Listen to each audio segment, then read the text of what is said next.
नमस्कार, हमारे weekly sports show game on में आपका स्वागत है। मैं हूं सुचित्रा। इस सप्ताह की पहली बड़ी खबर है शतरंज से।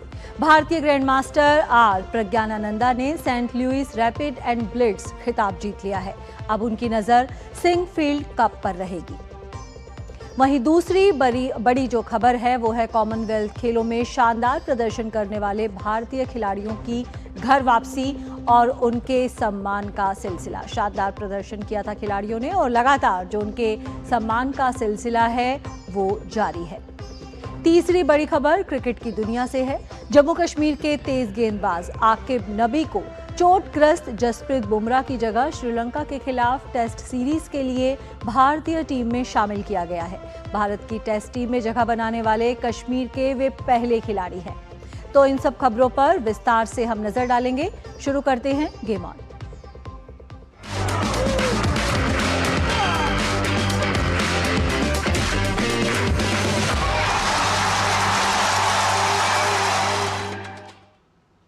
बात शतरंज की। भारतीय ग्रैंड मास्टर आर प्रज्ञानानंदा ने Saint Louis rapid and blitz का खिताब अपने नाम कर लिया है। जावोखिर सिंदारोव के खिलाफ ड्रॉ खेलकर प्रज्ञानानंदा ने एक दौर शेष रहते ही खिताबी जीत हासिल की। भारतीय ग्रैंड मास्टर आर प्रज्ञानानंदा ने शानदार प्रदर्शन जारी रखते हुए अपना पहला Saint Louis rapid and blitz tournament का खिताब जीता। 20 साल के प्रज्ञानानंदा ने अपने करीबी प्रतिद्वंदी तथा विश्व चैंपियनशिप के दावेदारों में से एक उज्बेकिस्तान के जावोखिर सिंदारोव को पीछे छोड़ा। प्रज्ञानानंदा उन युवा शतरंज खिलाड़ियों में शामिल हैं जिन्होंने भारत को शतरंज की दुनिया की महाशक्ति के तौर पर पहचान दिलाई है। आर प्रज्ञानानंदा ने बहुत छोटी उम्र में ही शतरंज की दुनिया में अपनी पहचान बना ली थी। वे 2013 में अंडर 8 विश्व यूथ चैंपियन और 2015 में अंडर 10 विश्व यूथ चैंपियन बने। 10 साल की उम्र में ही वे इंटरनेशनल मास्टर बन गए थे। 2018 में जब वे महज 12 साल 10 महीने और 13 दिन के थे तब वे उस समय दुनिया के दूसरे और भारत के सबसे युवा ग्रैंड मास्टर बन गए थे। 2019 में प्रज्ञानानंदा ने विश्व यूथ चैंपियनशिप में अंडर 18 वर्ग में जीत दर्ज की जब वे 14 साल के भी नहीं थे। प्रज्ञानानंदा ने एक्स्ट्राकॉन चेस ओपन भी जीता जिसमें 2600 से अधिक रेटिंग वाले 13 ग्रैंड मास्टर्स को उन्होंने पीछे छोड़ा था। 2021 में प्रज्ञानानंदा ने चैलेंजर्स चेस टूर में पोलगर चैलेंज जीता था। प्रज्ञानानंदा ने 2022 में अंतर्राष्ट्रीय सुर्खियां बटोरी थी जब उन्होंने एयरथिंग्स मास्टर्स टूर्नामेंट में मैग्नस कार्लसन को हराया था। विश्व चैंपियन बनने के बाद कार्लसन को हराने वाले वे सबसे कम उम्र के खिलाड़ी बने थे। प्रज्ञानानंदा ने 2022 के फिडे ओलंपियाड में भारतीय टीम के साथ कांस्य पदक जीता था। 2022 में ही उन्होंने एशियाई कॉन्टिनेंटल चेस चैंपियनशिप जीती थी। साल 2023 में प्रज्ञानानंदा ने पहली बार लाइव 2700 रेटिंग प्राप्त की। 2023 में ही वे फिडे विश्व कप में दूसरे स्थान पर रहे। 2024 में वे शतरंज ओलंपियाड में स्वर्ण पदक जीतने वाली भारतीय टीम का हिस्सा रहे। 2026 में वे नॉर्वे चेस टूर्नामेंट के ओपन वर्ग में ऐतिहासिक जीत दर्ज करने वाले पहले भारतीय बने। इस प्रतियोगिता में उन्होंने 2 बार मैग्नस कार्लसन को मात दी। 19 साल पहले विश्वनाथन आनंद के बाद से 19 साल बाद ये उपलब्धि हासिल करने वाले वे दूसरे खिलाड़ी बने। अब उन्होंने अपना पहला grand chess tour rapid and blitz खिताब जीत लिया है। प्रज्ञानानंदा इस समय बेहतरीन फॉर्म में चल रहे हैं। अब उनकी नजरें अगले टूर्नामेंट सिंकफील्ड कप पर हैं जो 10 अगस्त से शुरू होने जा रहा है। यह टूर्नामेंट ग्रैंड चेस टूर के फाइनल में पहुंचने का आखिरी मौका है। Sports desk, DD news. तो प्रज्ञानानंदा की शानदार फॉर्म जारी है। अब बात कर लेते हैं क्रिकेट की। जम्मू कश्मीर के तेज गेंदबाज आकिब नबी को चोटग्रस्त जसप्रीत बुमराह की जगह श्रीलंका के खिलाफ 2 टेस्ट मैच की सीरीज के लिए भारतीय टीम में शामिल किया गया है। इस तरह से वे भारत की टेस्ट टीम में जगह बनाने वाले कश्मीर घाटी के पहले खिलाड़ी बन गए हैं।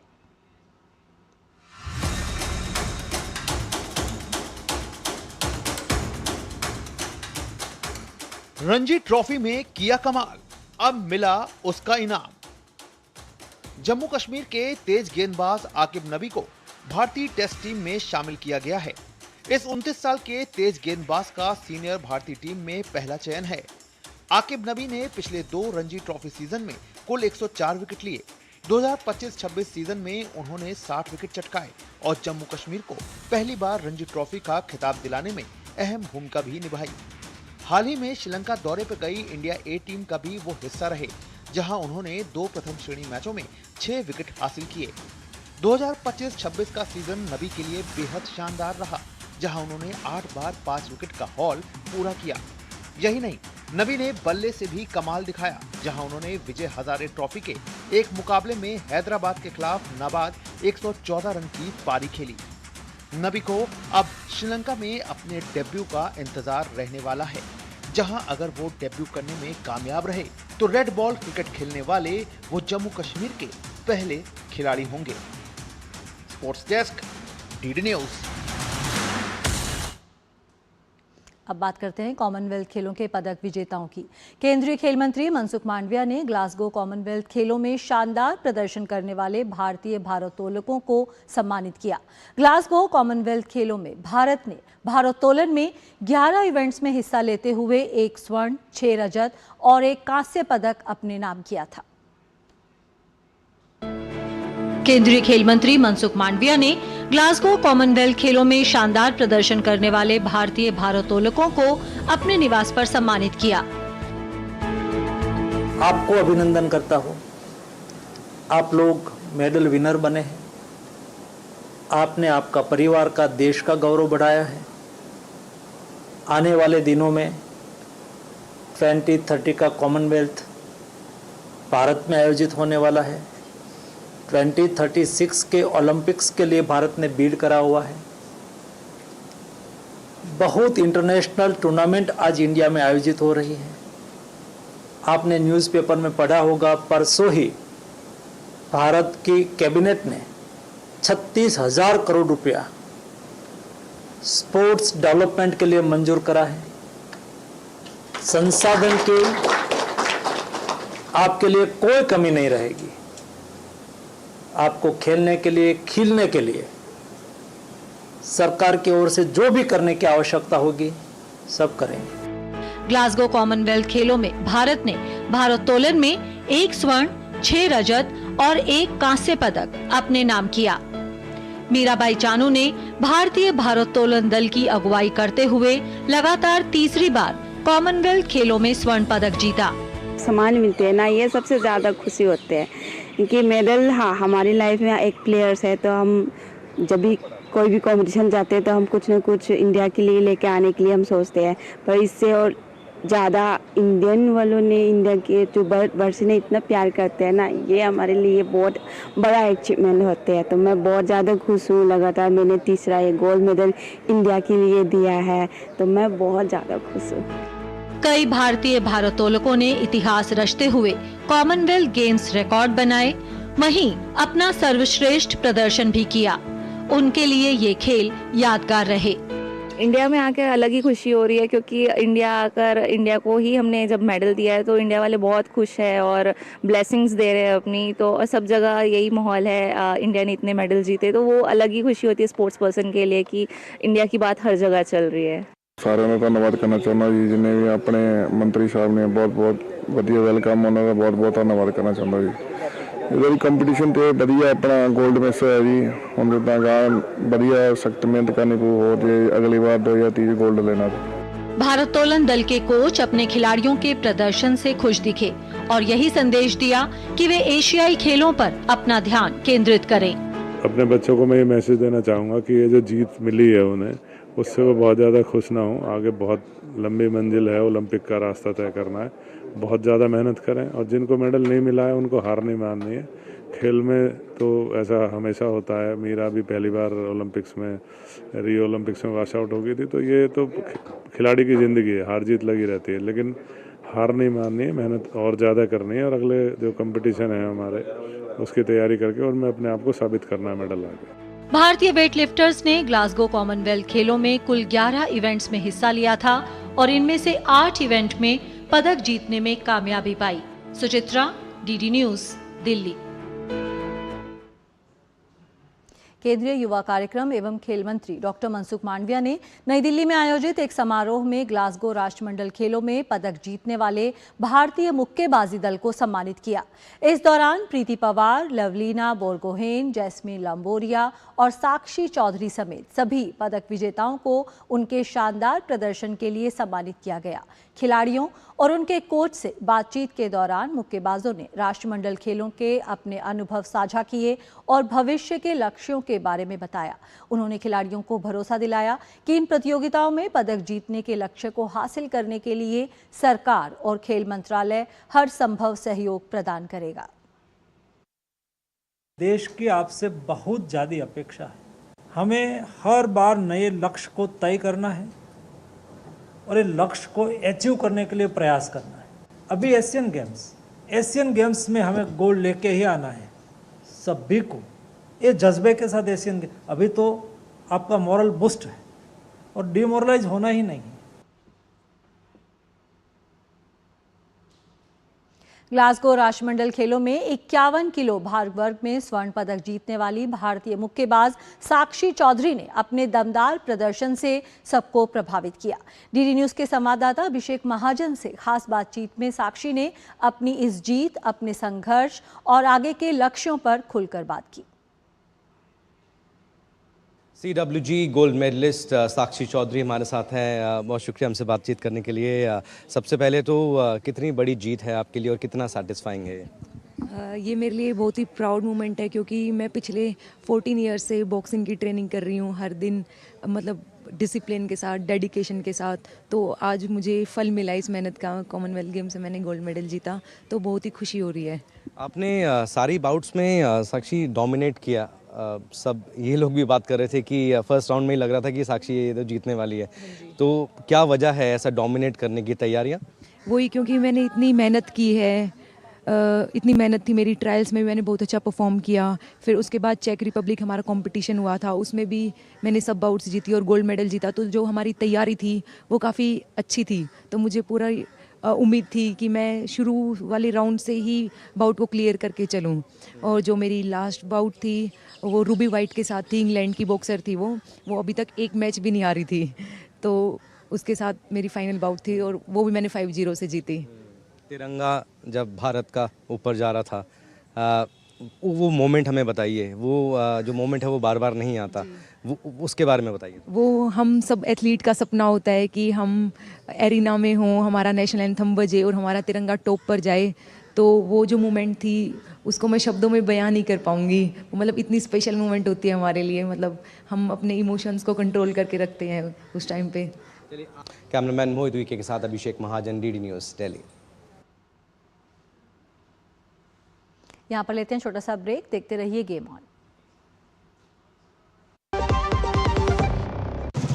ओ हरी भैया, अरे वाह, खेतों में कौन सी फसल लगाए हो? 12 महीने कमा कर दे ऐसी फसल। क्या? मैंने नया व्यवसाय शुरू किया है। उसके लिए पैसे? इसमें किसी निवेश की जरूरत ही नहीं। अच्छा मुखिया जी। अरे मुखिया जी नमस्ते। अरे हरी, कब आ रहे हो? आप बस चलिए, मैं पहुंचता हूं। अब मैं LIC एजेंट हूं। LIC एजेंट बनो, अब बड़ा सोचो। हमारी वेबसाइट पर जाएं या अपनी नजदीकी LIC शाखा से संपर्क करें। मेरी पसंद, मेरी पसंद, मेरी पसंद, मेरी पसंद, हमारी पसंद, हम सबकी पसंद। मजबूत देश का मजबूत सरिया हो गया स्टील। ब्रेक के बाद स्वागत है। ग्लासगो राष्ट्रमंडल खेलों में भारतीय पैरा एथलीटों का शानदार प्रदर्शन देखने को मिला। पुरुषों की शॉटपुट F57 स्पर्धा में भारतीय सेना के सूबेदार सोमन राणा ने स्वर्ण पदक जीतने में सफलता पाई। वहीं शर्मिला धनखड़ ने पैरा एथलेटिक्स की महिला शॉटपुट F57 इवेंट में गोल्ड मेडल अपने नाम किया। हमारे संवाददाता अभिषेक महाजन से खास बातचीत में सोमन और शर्मिला ने आगामी प्रतियोगिताओं में देश के लिए और पदक जीतने की बात कही। Commonwealth games para medal winners हमारे साथ हैं सोमन राणा और शर्मिला धनकर। 57 शॉटपुट में आप गोल्ड जीते। शर्मिला धनकर भी पैरा एथलेटिक्स में पहला गोल्ड जीती। कितनी बड़ी उपलब्धि है? बहुत खुश है हम लोग, क्योंकि इतना मंच में जाके और देश के लिए गोल्ड मेडल लेके आ जाना। और या 57 में अभी तक गोल्ड मेडल नहीं था, लेकिन पैरा एथलेटिक्स में भी गोल्ड मेडल नहीं था। अभी 3 गोल्ड, 2 सिल्वर और 1 ब्रॉन्ज लेके आए हम इंडिया के लिए। इसमें बहुत प्राउड फील हो रहा है, बहुत खुश है हम। शर्मिला जी, आप क्या कहना चाहेंगी? पैरा एथलेटिक्स में पहला गोल्ड दिलाया आपने भारत को, क्या कहना चाहेंगी? मैं बहुत खुश हूँ कि हमारे देश के लिए गोल्ड आया है जी। पैरा एथलेटिक में ये इंडिया का पहला गोल्ड है और बहुत खुश है मैं। काफ़ी यंगर जनरेशन्स को आपने इंस्पायर किया है, जो हिम्मत हार जाते हैं, उनके लिए क्या संदेश, क्या कहना चाहेंगे उनको? और अपनी जर्नी के बारे में थोड़ा बताइए। मैं ऐसे इंडियन आर्मी से हूँ, मैं 28 गोरखा राइफल में सेवारत हूँ। और मेरा जर्नी आर्मी में 2001 से शुरू हुआ था और माइंड ब्लास्ट मेरा 2006 में हुआ था। उसके बाद में मैंने कुछ साल तक मैंने गैप हो गया गेम का, और मैं फिर 2017 से ये पैरालंपिक गेम खेलना शुरू किया। उसके हाँ, मैं पहले बॉक्सिंग में था, फिर माइंड ब्लास्ट इंजरी होने के बाद में मेरा बॉक्सिंग करियर ख़त्म हो गया। फिर मैंने चुन लिया कि अभी, क्योंकि मैं पहले से गेम में थोड़ा इंटरेस्टेड था, फिर मैंने ये पैरा गेम चुना। और एशियन गेम्स सिल्वर और ओलंपिक 2 बार पार्टिसिपेट और वर्ल्ड चैम्पियनशिप ब्रॉन्ज मेडल है। अभी नेक्स्ट फिर एशियन गेम और ओलंपिक गेम के लिए तैयारी करेंगे। फिर हम यही कहना चाहते हैं कि हम इस उम्र में इन परिस्थितियों में लड़के गोल्ड ला सकते हैं, तो नई जनरेशन के पास तो हर सुविधा है, हर सरकार की तरफ से भी, और जैसे सोशल मीडिया में भी पता चलता है बच्चों को खेल वेल का, हर चीज़ का, तो उनको तो हमसे ज़्यादा मेडल लाने चाहिए। ऑल द बेस्ट आप दोनों को। उम्मीद है कि आप भारत के लिए और मेडल्स लेकर आएंगे। कैमरामैन मोहित उइके के साथ अभिषेक महाजन, डीडी न्यूज़, दिल्ली। अब बात कर लेते हैं बैडमिंटन की। नई दिल्ली में 17 से 23 अगस्त तक होने वाली विश्व बैडमिंटन चैंपियनशिप के ड्रॉ घोषित हो गए हैं, जहां पुरुष एकल में आयुष शेट्टी को पहले ही दौर में मौजूदा विश्व चैंपियन चीन के शी यूकी का सामना करना है। वहीं विश्व बैडमिंटन चैंपियनशिप में भारत की ओर से पदक की प्रबल दावेदार पीवी सिंधु पहले दौर में आयरलैंड की सोफिया नोवल के खिलाफ कोर्ट पर उतरेंगी। सिंधु से खासी उम्मीद रहने वाली है, वो भी ऐसे समय पर जब हाल ही में उन्होंने जापान ओपन का खिताब अपने नाम किया है। टॉप शटलर्स दिखाएंगे दम, जीत के लिए होगी जोरदार जंग। विश्व बैडमिंटन चैंपियनशिप की मेजबानी के लिए दिल्ली तैयार है। ऐसे में कौन किसका सामना करेगा, इस बात से भी पर्दा उठ चुका है। ओलंपिक मेडलिस्ट और हाल ही में जापान ओपन का खिताब जीतने वाली पीवी सिंधु और 2021 में विश्व बैडमिंटन चैंपियनशिप में कांस्य पदक जीतने वाले लक्ष्य सेन, दोनों को आसान ड्रॉ मिला है। सिंधु को सेमीफाइनल तक कोई दिक्कत आए ऐसा लगता नहीं। सिंधु आयरलैंड की सोफिया नोबल के खिलाफ मोर्चा खोलकर अपने अभियान का आगाज करेंगी। वहीं लक्ष्य सेन ऑस्ट्रिया के कॉलिंस वेलेंटाइन के खिलाफ उतरेंगे। लेकिन आयुष शेट्टी को कड़ा ड्रॉ मिला है, जहां पहले दौर में ही उन्हें विश्व चैंपियन चीन के शी यूकी से भिड़ना है। पुरुष युगल में सात्विक चिराग की 5वीं वरीयता प्राप्त जोड़ी को पहले दौर में बाई मिला है। I think overall it looks like a good draw from an Indian perspective, and yes, one of the big first rounds would be Shiuchi versus Ayush Shetty. That I do believe that Ayush is very good in his attacking style of game. First round against Shiuki is better than playing him later in the draw. So I think from that perspective, if he wins that, it opens up the draw much better. So overall, about the thoughts, I think it's a favorable draw is how I would look at it. ये दूसरी बार है जब भारत इस प्रतियोगिता की मेजबानी करेगा। इससे पहले साल 2009 में भी ये प्रतियोगिता आयोजित हुई थी। वैसे इस चैंपियनशिप में भारत का प्रदर्शन बेहतर रहा है और 2011 के बाद से कम एक पदक जरूर आता रहा है। ऐसे में उम्मीद यही की जानी चाहिए कि एशियन गेम्स से पहले ये इवेंट भारतीय दल को तैयारी के एक बड़े मौके के तौर पर भी टिके।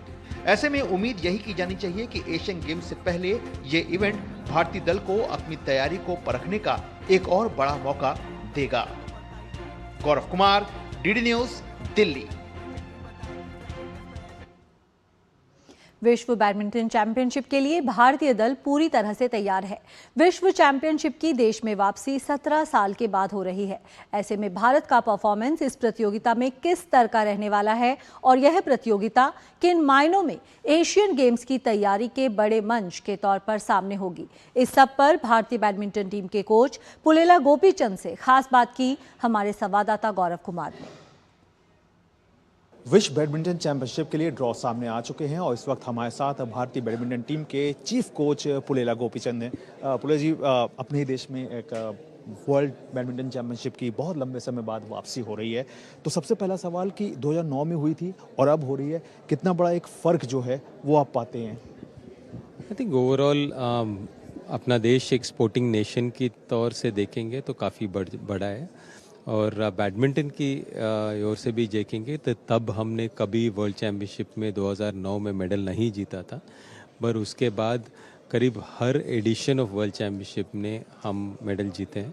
तो we are as a nation looking at a different country with different aspirations. I'm very happy to see the World Championship come back here to India with lot more Indian players aspiring to do well and finish at the podium. Draw को लेकर के क्या कहेंगे, खासतौर से she यूकी और आयुष शेट्टी का जो एक ड्रॉ निकला है, तो कह सकते हैं एक टफ ओपोनेंट जो हैं वो मिले हैं क्योंकि वर्ल्ड नंबर 1 के सामने आयुष शेट्टी होंगे। I think although world number 1 शियूची है, मैं मानता हूँ कि काफ़ी बराबर का टक्कर रहेगा और आयुष शेट्टी को काफ़ी चांसेस है जीतने के, ऐसे मैं मानता हूँ। और शियूची जैसा प्लेयर अगर पहला राउंड में निकालना ही बेटर होगा एंड वो अगर आप क्लियर करेंगे तो ड्रॉ काफ़ी क्लियर है and I am hopeful that we can go further in that. PV Sindhu के परफॉर्मेंस को ऑन टोटल अगर देखा जाए तो किस तरह का उनका एक परफॉर्मेंस लेवल अभी आप देखते हैं और कंसिस्टेंसी के लेवल पे किस तरह से आप उनको जज करते हैं? I think both. I think the way she played in the semi-finals against Chen Yufei and then Yamaguchi in the finals, I think both were fantastic performances, and I'm sure it gives her a lot of confidence coming into the World Championship. And with the experience she has, and I'm sure with the confidence of playing well in Japan, I'm sure she'll be quite a formidable force in the Delhi World Championships. आखिरी सवाल, Asian games next month है, उससे पहले ये एक बड़ी प्रतियोगिता खेलने को मिल रही है। ये भी बड़ा टूर्नामेंट है एंड एशियन गेम्स भी हमारे लिए बहुत ही इम्पोर्टेंट है। सो आई एम श्योर ये कंडीशंस में परफॉर्मेंस करेंगे तो ये वर्ल्ड चैम्पियनशिप एक एशियन गेम्स के लिए प्रिपरेशन और कॉन्फिडेंस बूस्टर के तौर पे रहेगा। बात की बहुत बहुत शुक्रिया।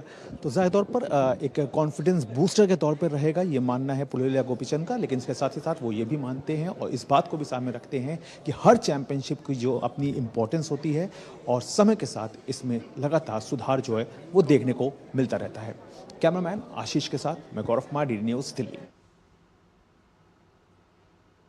नई दिल्ली के तालकटोरा स्टेडियम में 20वीं all India independence cup karate championship 2026 का आयोजन किया जा रहा है। 3 दिवसीय राष्ट्रीय स्तर के इस टूर्नामेंट में देश भर से करीब 2500 खिलाड़ी हिस्सा लेने पहुंचे हैं। खास बात यह है कि इस टूर्नामेंट में अंतर्राष्ट्रीय स्तर के खिलाड़ी और युवा खिलाड़ी एक साथ नजर आ रहे हैं। चैंपियनशिप का उद्देश्य खिलाड़ियों को राष्ट्रीय स्तर पर प्रतिस्पर्धी मंच उपलब्ध कराने के साथ साथ देश में कराटे को बढ़ावा देना है। खिलाड़ी चैंपियन खिलाड़ी सब यहाँ आए हैं जो AKF में, साउथ एशियन में, WKF में, वर्ल्ड चैंपियनशिप में सब जो मेडल मारे हैं, मेडल लाए हैं, वो सब बच्चे इसमें खेल रहे हैं, वो सब खिलाड़ी खेल रहे हैं। तो ये बच्चे लोग का अच्छा अपॉर्चुनिटी है खिलाड़ी लोग को, यहाँ जब खेलते हैं तो एक एक्सपीरियंस होता है चैंपियन के साथ खेलना, तो ये लोग के बच्चे में खिलाड़ी लोग में निखार आता है और लगता है वो लोग के साथ खेलते हैं तो उसको सीखने को भी बहुत मिलता है। हम लोग को बहुत अच्छा अनुभव रहता है और हम लोग को उन लोग से सीख भी मिलती है कभी कभार कि कैसे खेला जाता है, कुछ हम लोग की गलतियां रहती है उससे हम लोग सीखते हैं ये सारी प्रक्रिया से। कंपटीशन बहुत हार्ड था। फर्स्ट राउंड मध्य प्रदेश के साथ था, उसके बाद हरियाणा के साथ हुआ और भी जितने भी सर्विसेज वगैरह है टीम उन लोग के साथ मुकाबला हुआ। कंपटीशन सब लोग तैयारी करके आए थे, पर बोला जाता है कि बिना कोच के गाइडेंस में आप नहीं जीत सकते हैं। तो जिस तरह से सर है राम सिंह यादव सर, वो गाइड करते हैं तभी हम जीत पाते हैं। हर एक सफलता के पीछे हमारे कोच का हाथ है। दिल्ली में चल रहे all India independence cup karate championship में देश भर से बड़ी संख्या में खिलाड़ी हिस्सा लेने पहुंचे हैं। कराटे इंडिया के अध्यक्ष भरत शर्मा का मानना है कि यह टूर्नामेंट खिलाड़ियों को अंतर्राष्ट्रीय स्तर का मंच प्रदान करता है, जहां युवा खिलाड़ियों को अंतर्राष्ट्रीय स्तर के खिलाड़ियों के साथ खेलने का मौका मिलता है। देखिए हमारे संवाददाता सुशील कुमार की ये खास बातचीत। दिल्ली के तालकटोरा स्टेडियम में all India independence cup karate championship का आयोजन हो रहा है, जिसमें देश भर से बड़ी संख्या में कराटे खिलाड़ी पहुंचे हैं। मेरे साथ इस वक्त भरत जी मौजूद हैं, जो कि कराटे इंडिया के प्रेसिडेंट हैं। दिल्ली में बड़ी संख्या में कराटे के युवा खिलाड़ियों का जमावड़ा किस तरह से देखते हैं? जिस तरह से आप रिंग में खिलाड़ियों को देख रहे हैं, क्या कहना चाहेंगे? देखिए, लगभग 29 राज्यों के खिलाड़ी और लगभग 2000 से ऊपर यहाँ पे खिलाड़ी भाग ले रहे हैं। उसके साथ साथ इसके अंदर ITBP के खिलाड़ी, CISF के खिलाड़ी, आसाम राइफल के खिलाड़ी, इंडियन आर्मी के खिलाड़ी और बहुत सारी फोर्सेस के खिलाड़ी भी भाग ले रहे हैं। इस तरह के टूर्नामेंट होते हैं, ये एक प्लेटफॉर्म होते हैं बच्चों के लिए आगे बढ़ने के लिए। इस प्लेटफॉर्म के द्वारा बच्चे अपने को नेशनल और इंटरनेशनल लेवल के लिए तैयार कर पाते हैं। ये जो टूर्नामेंट है ये इक्वलेंट टू इंटरनेशनल और नेशनल लेवल का है, क्योंकि इसके अंदर जितने भी रेफरी जजेस हैं वो सभी इंटरनेशनल क्वालिफाइड हैं। उसके साथ साथ इसके अंदर जो हमारे देश के बेस्ट प्लेयर हैं, जो नेशनल चैम्पियन हैं, इंटरनेशनल लेवल के खिलाड़ी हैं, वो सभी यहाँ खेल रहे हैं। तो जब वो सब बच्चे खेलते हैं तो दूसरे जितने भी बच्चे हैं उन सबको उनके साथ खेल के आगे बढ़ने का मौका मिलता है। तमाम तरह की स्कीम्स हैं, बड़े से बड़ा जो है फंड रिलीज किया जा रहा है खिलाड़ियों को आगे ले जाने के लिए। क्या मानते हैं, जो हम इस मंच पर जो एक क्राउड देख रहे हैं, जो भीड़ देख रहे हैं, जो खिलाड़ियों का पार्टिसिपेशन देख रहे हैं, इसे क्या हम एक प्रोत्साहन की तरह देख सकते हैं? जी बिल्कुल, ये खिलाड़ियों का यही तो सपना है और हम एज ए फेडरेशन, हमारा काम उनके सपनों को साकार करना है और जितनी हम उनके लिए कर सकते हैं। आज मैं कहता हूँ पैसों के अलावा, पैसा तो सरकार ट्रेनिंग पे देती है, फिर मेडल जीतने के बाद फिर इनाम के रूप में देती है। सरकार के अंदर वो यदि एक अच्छा प्रदर्शन करते हैं तो उनका एक फ्यूचर भी सिक्योर है। जाहिर सी बात है कि जिस तरह से एक और सरकार देश में खेलों के विकास के लिए तत्पर है, हर तरह के जो है फंड रिलीज किए जा रहे हैं, कई तरह की स्कीम्स लॉन्च की गई हैं जो कि खिलाड़ियों को जीवन को आसान बनाए, उनके खेल को नेक्स्ट लेवल तक लेके जाए। वहीं फेडरेशन भी कोई कसर नहीं छोड़ना चाह रही खिलाड़ियों को वो मंच देने के लिए जहां पे वो अपनी खेल प्रतिभा का प्रदर्शन करें। कैमरामैन राहुल के साथ मैं सुशील कुमार, DD न्यूज़, दिल्ली। तो गेम ऑन में फिलहाल इतना ही। हमारी पूरी टीम को दीजिए अनुमति। नमस्कार।